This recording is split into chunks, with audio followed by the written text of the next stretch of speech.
სვანეთში მდებარე მე-9 საუკუნის ლამარიას ტაძრის მიმდებარე ტერიტორიაზე დაწყებულმა სამშენებლო სამუშაოებმა საზოგადოების ყურადღება მიიქცია. ეპარქიამ ტაძრის ეზოში ბეტონის საძირკველი ჩაასხარა, დედათა მონასტრისთვის კელიები და სატრაპეზო აეშენებინა. კულტურული მემკვიდრეობის სპეციალისტები მიიჩნევენ, რომ ეს ძეგლის ისტორიულ იერსახეს ამეზიანებს. უშგულის მოსახლეობამ კი მშენებლობის შეწყვეტა და უკვე აშენებულის დემონტაჟი მოითხოვა. ირკვევა, რომ ეპარქიიდან მონაზვნებიც კი გააძევეს. რატომ? ამას უკვე მარიამ ლეკიაშვილის ჩართვიდან მოვისმენთ პირდაპირ ეთერში. მარიამ, გისმენთ.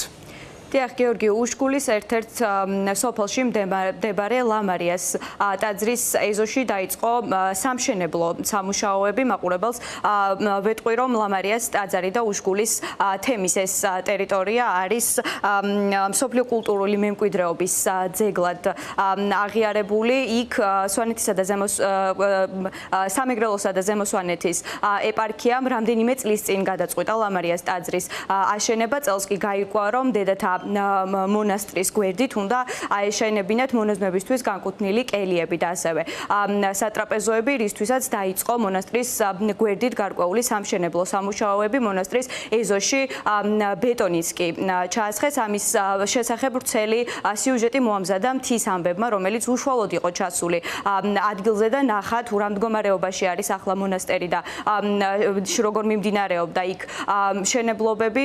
მთის ამბების ობიექტივში მოხვდნენ ისტორიკოსები, ასევე ძეგლთა დაცვის სპეციალისტები და თავად უშგულის მკვიდრები, რომლებმაც გააპროტესტეს ეს მშენებლობა. როგორც ისტორიკოსები და ძეგლთა დაცვის სპეციალისტები ამბობენ, ის მშენებლობები, რომლებიც ახლა ლამარიას ტაძართან მიმდინარეობს, არის უხარისხო მასალით შესრულებული და ეს მშენებლობა, რა თქმა უნდა, აზიანებს მის გარეგნულ იერსახეს. მთის ამბებმა ჩაწერეს ასევე უშგულის მოსახლეები, რომლებმაც გააპროტესტეს ლამარიას ტაძრის მიმდებარე ტერიტორიაზე მიმდინარე მშენებლობა და როგორც მთის ამბების სიუჟეტიდან ვიგებთ იმ დეტალს, მოსახლეობამ მონასტრიდან მონაზვნებიც კი გააძევეს. თუ ჩვენ შევხედავთ უშგულის კონტექსტში ლამარიას, აქაც ვნახავთ, რომ ეს ერთგვარი გვირგვინია, რაღაცა თემის ერთგვარი გვირგვინია, რომელიც ასრულებს მხატვრული თვალსაზრისით, როდესაც თქვენიდან უყურებ, ის მხატვრული თვალსაზრისით ასრულებს ამ ერთიან დიდ სურათს, რომელსაც ჩვენ უშგულს ვეძახით. რატომა შეიძლება რომ ეს იყოს მოშორებითი? ხო? ანუ რას ქმნის ეს დისკომფორტს? ისევე როგორც არ მესმოდა არასოდეს და ვერასოდეს ვერ გავიგე, რატომ არ შეიძლებოდა რომ ალავერდის გვერდით არ აშენებულიყო, მაინც და მაინც ის სასტუმრო და ხო შეიძლება რაღაცა კილომეტრი ნახევრის იქით რო ყოფილიყო. ანუ აუცილებელი არის რომ შენი აუზიდან ალავერს ხედავდე? ანუ რა ტიპის ტურისტსელოდებია, რა ტიპის მომხმარებელია ისეთი, რომელზეც ამ ყველაფერს თვლიან, ხო? აქ არის საგვარეულო სალოცავები. ამ საგვარეულო სალოცავებს სვანები თავის დროზე აშენებდნენ თავიანთ ტერიტორიებზე, ნიშასალოცავებზე.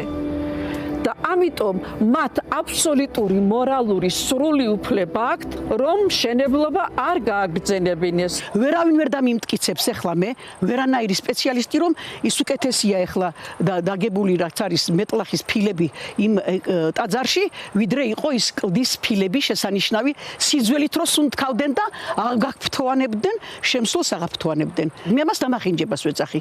გაკეთილშობილებას კი არა, სრულ დამახინჯებას ვეძახი, ხელყოფას ვეძახი. ეს არის ვანდალიზმი. ამისათვის სასჯელი იყო. და ახლაც არის, მაგრამ ვინა აღმსრულებელი?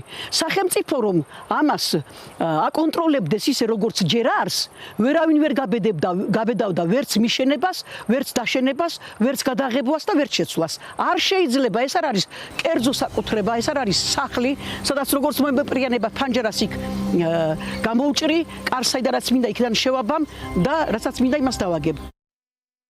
ლამარიას ტაძარს ახლა ბოქლო მიადევს, როგორც 8 ივლისს კულტურული მემკვიდრეობის დაცვის სააგენტომ განცხადება გააკეთა, მათ არ ჰქონდათ ინფორმაცია ლამარიას ტაძართან მიმდინარე სამშენებლო მოქმედებების შესახებ. 13 ივლისს ასევე გაავრცელეს კიდევ განცხადება, რომ იქ სამშენებლო სამუშაოები შესრულდა, როგორც თავად სამეგრელოსა და ზემო სვანეთის ეპარქიის წარმომადგენლები აცხადებენ, მეუფემ არ ჩათვალა საჭიროდ, რომ ეს მისი გადაწყვეტილება უნდა ყოფილიყო საჯაროდ, თუმცა მოგვიანებით მათ განმარტება შეცვალეს და თქვეს, რომ უბრალოდ კულტურული მემკვიდრეობის დაცვის სააგენტოსთან ამ მშენებლობის შეთანხმება ვერ მოხერხდა და მათ დააგვიანეს შეთანხმების დადება, როგორც მთის ამბების ვრცელი სიუჟეტიდან ვიგებთ, ამ ლამარიას ტაძრის მიმდებარე ტერიტორიაზე მშენებლობის დაწყებაში ასევე მნიშვნელოვანი როლი აქვს ქართული ოცნების კულტურის ყოფილ მინისტრს თიკა რუხაძეს.